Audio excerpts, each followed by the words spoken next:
Assalamualaikum warahmatullahi wabarakatuh. Di sini saya akan mereview kembali materi pada pertemuan kelima yang sebelumnya telah disampaikan, yaitu mengenai teori perubahan ketertinggalan dalam masyarakat kaitannya dengan masalah gizi. Video ini saya buat untuk memenuhi tugas pada mata kuliah Sosioantropologi Kesehatan dengan Ibu Esti Zulfiani, SPSI MHKS sebagai dosen pengampu. Saya Dinda Lugina dari kelas Gizi 2A. Ketertinggalan perubahan atau culture lag. Ketertinggalan perubahan sering disebut juga sebagai culture lag, yaitu fenomena sosial yang sering terjadi dalam masyarakat, di mana menggambarkan apa yang terjadi dalam sistem sosial ketika mengalami perubahan dan efeknya yang tidak merata. Biasanya merupakan hasil dari gesekan atau penemuan baru dan norma-norma yang masih berlaku. Dalam masyarakat, culture lag ini berkaitan dengan perubahan yang berlangsung secara cepat. Culture lag dicetuskan oleh William Fielding Ogburn, di mana teori culture lag ini menyatakan bahwa ada kesenjangan antara nilai-nilai budaya tradisional dan realitas teknisnya. Menurut Sociology Dictionary, culture lag adalah jangka waktu antara pengenalan perkembangan teknologi baru dan budaya material ke dalam budaya atau masyarakat. Culture lag ini terjadi ketika perubahan teknologi atau suatu serupa seperti alat mengalami perkembangan lebih cepat daripada yang diproses oleh masyarakat. Istilah culture lag sering dikaitkan dengan culture shock. Keduanya bahkan kerap tertukar penyebutannya, padahal kondisinya berbeda. Culture shock merupakan guncangan budaya atau kejutan budaya, di mana menggambarkan perasaan inisiatif yang dimiliki seseorang ketika berada dalam budaya baru. Culture shock mengacu pada perasaan bingung dan kecemasan yang mungkin dialami oleh seseorang ketika dalam keadaan yang baru. Culture lag mengacu pada gagasan masyarakat di mana membutuhkan waktu untuk menyesuaikan diri dengan perubahan teknologi atau sosial. Perubahan kebudayaan bidang gizi.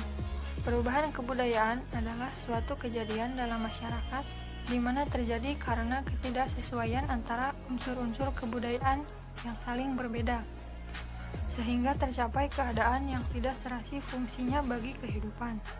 Contohnya, yang pertama, bidang pertanian.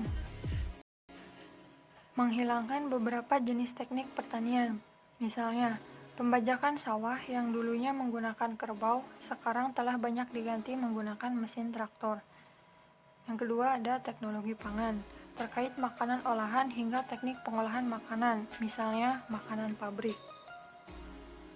Faktor pendorong dan penghambat kebudayaan. Adanya unsur kebudayaan yang memiliki potensi mudah berubah, terutama unsur teknologi dan ekonomi. Faktor intern, yaitu perubahan demografis.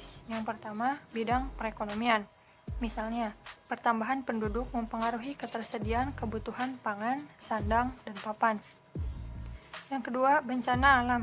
Misalnya, banjir, tanah longsor, serta letusan gunung berapi dapat mengakibatkan terjadinya perubahan lingkungan alam. Yang ketiga, ada konflik sosial. Lalu faktor ekstern, yaitu misalnya perdagangan, penyebaran agama, serta peperangan. Keterkaitan sosial budaya dengan permasalahan gizi.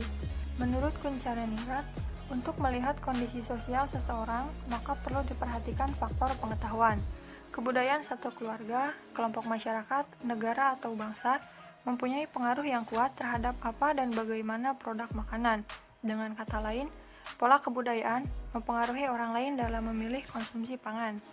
Perubahan pola makan dipercepat dengan maraknya budaya makanan asing yang disebabkan oleh kemajuan teknologi informasi dan globalisasi.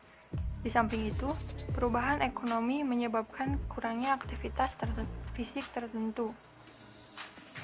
Peran budaya terhadap masalah gizi. Unsur budaya mampu menciptakan suatu kebiasaan makan yang kadang bertentangan dengan prinsip ilmu gizi. Berbagai budaya memberikan peranan dalam nilai yang berbeda terhadap pangan. Misalnya, bahan makanan tertentu oleh suatu budaya masyarakat dianggap tabu untuk dikonsumsi dengan alasan tertentu. Indonesia sendiri memiliki masalah gizi lebih dan gizi kurang. Indonesia masih berjuang memerangi berbagai macam penyakit infeksi dan kekurangan gizi yang saling berkaitan satu sama lain. Simpulannya, pola makan atau konsumsi pangan belum mencerminkan pola makan yang sesuai pedoman gizi seimbang. Mungkin cukup sekian review materi dari saya. Kurang lebihnya mohon maaf. Wassalamualaikum warahmatullahi wabarakatuh.